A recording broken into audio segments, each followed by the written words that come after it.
Committee for Responsible Medicine also did that. And what we were doing was trying to get a plant-based option onto every child's lunch line.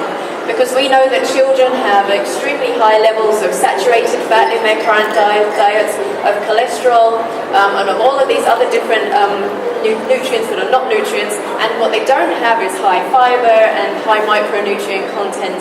And so the plant-based option would be a way that even if they chose just once a week, it would have a dramatic effect on their own body balance. So in my daily work, I try to do that legislatively. And of course, when we talk about our own experiences with nutrition, we just invite people to look along that path, to see what is possible with regards to your diet, whether you're concerned about health or environment or animal welfare. There are options out there to really support all of those things. And the idea about being a vegan, it's not a religion. But it is a path for many of us towards health, a path towards compassion and sustainability. And it's not as though if someone is a vegan that you become like a lapsed Catholic or something by taking something that's off the vegan script. No.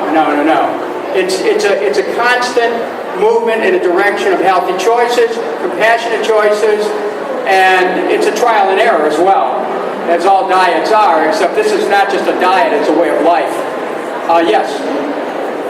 Thank you. Oh, sorry. We only actually have time for this last question. I'm sorry, we just got a few minutes left. Okay. Thank you for both for being here today.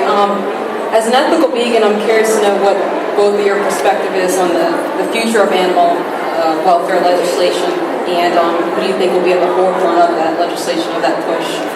Thank you. So intensive animal agriculture is really how I got into looking at my own food choices, and it's really what motivates me. And obviously everybody has their own buttons, but I think that we've got choices at the moment. We see the deadening of the Chesapeake Bay, we see the dead zones in the Gulf, we see the extraordinary amounts, or I actually feel this in my heart, the amount of suffering that we cause when over 1 million animals an hour are killed just in the United States alone to feed our own nutritional habits. And it's not because we need that, it's because that is what we're choosing to do.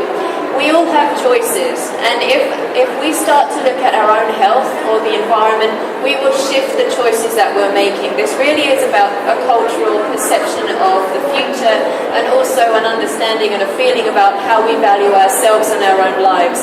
If we can see and feel the pain that we inflict both on our own bodies and also on animals, then a shift will happen. However, I have a very dismal feeling as well, because there's all of the lobbies, the food lobbies here, that are educating the mass population about their diets in that, well, we have to drink milk because it provides calcium, and have no mention about the fact that the levels of protein in the milk actually debilitate our bones and draw calcium from our bodies. When the kinds of myths about nutrients that are put out there, they are now not only pervasive in the United States and in Europe, but they're moving into China, and they're moving into a whole continent of Africa and into India as well. Cultures that traditionally have had diets rich in fruits and vegetables and grains, and now receiving an enormous amount of pressure from international, particularly American, industrial agriculture to have the same kinds of industrial agriculture in their continents. So we've got the whole of Africa coming online. We've got the whole of China now coming online. We've got India, who's now transitioning from being a primarily vegetarian country to being just really transitioning to the kind of diets that we have now, with McDonald's and Pizza Huts and Kentucky Fried Chicken being pervasive all the way through them.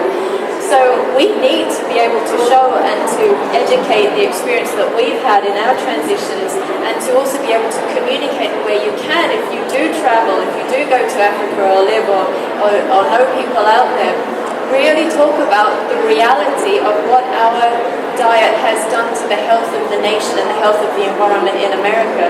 And just as a last thought on that, you see I'm wearing my Prop 37 badge, and I hope that if any of you are from California, please make sure you vote for Prop 37, which is for GMO labeling in California. And if you don't live in California, thank you, please encourage every list you have, your email lists out to California, your Facebook pages, your Twitter accounts, and try to get that legislation passed in California, because we really need to know what is in our food from every level, and we have to start, I think, with GMOs.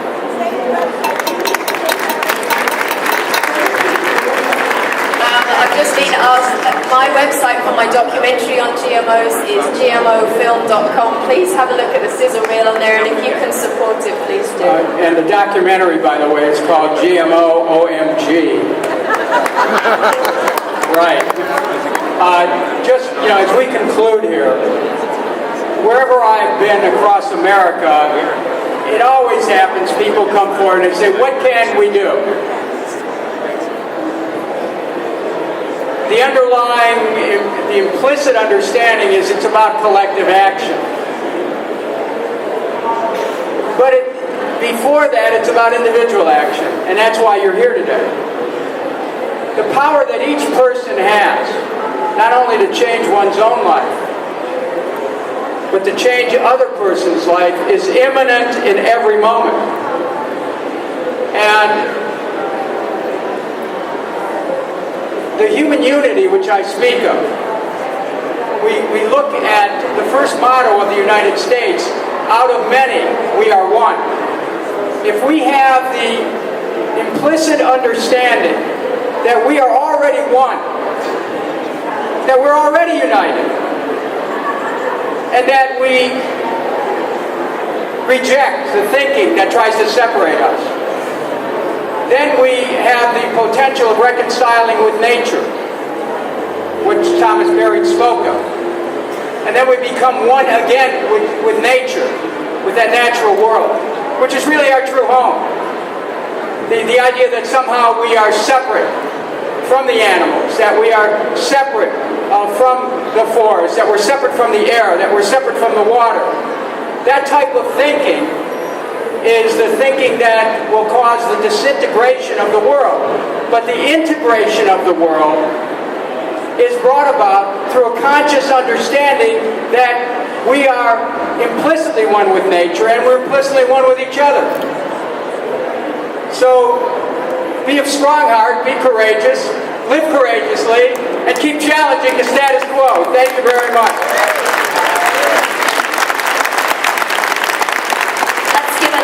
See you on Facebook. Thank you, Elizabeth. Thank you, Congressman Kucinich. Let's give it up. What would we do without leaders like this on Capitol Hill? Where would we be?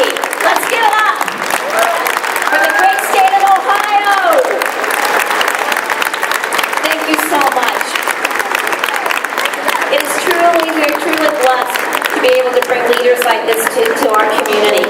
So please support Dennis and Elizabeth in their work. Her GMO